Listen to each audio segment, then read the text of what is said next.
Madame la Présidente, chers collègues, quelques mots sur ce dossier sur lequel le groupe Rassemblement national votera naturellement pour, compte tenu de l'importance du secteur pour la région et particulièrement pour Toulouse.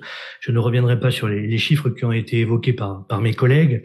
Je voudrais simplement attirer l'attention de cette Assemblée sur deux points qui me semblent devoir être abordés à l'occasion d'une discussion sur la politique spatiale française et la politique spatiale que la région Occitanie peut soutenir.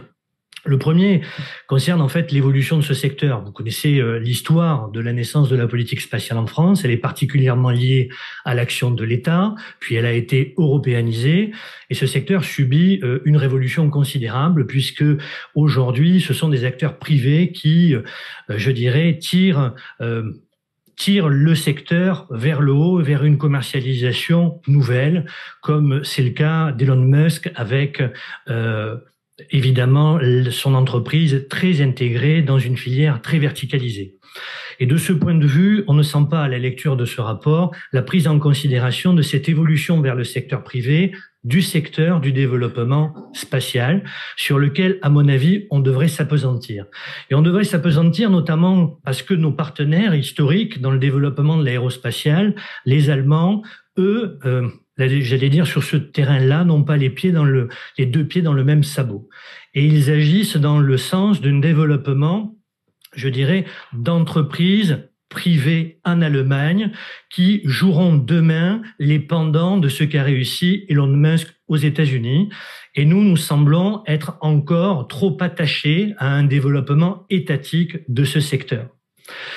Vous savez, on a longtemps considéré que le retour géographique que l'on attendait des participations françaises dans l'agence spatiale de développement, dans l'agence spatiale européenne, entraînait mécaniquement un retour sur des contrats, sur des affaires menées sur notre sol.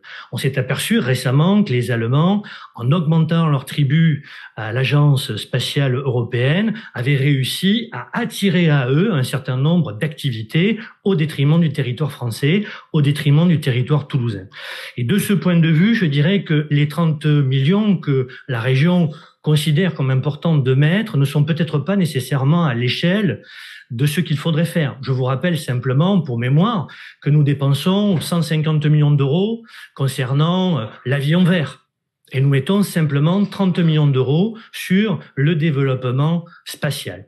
Et de ce point de vue, je ne suis pas certain que dans ce dossier sur lequel nous faisons l'impasse d'une analyse claire des rapports que nous devons avoir avec notre partenaire allemand, qui semble aujourd'hui faire d'une certaine façon cavalier seul et manifester des intérêts qui sont très nationaux dans un rapport qui me semble avoir compris l'évolution de ce secteur, c'est-à-dire en essayant de fabriquer chez eux un géant privé du développement spatial avec des lanceurs qui seront, je dirais, dans la même logique que ce que développe SpaceX.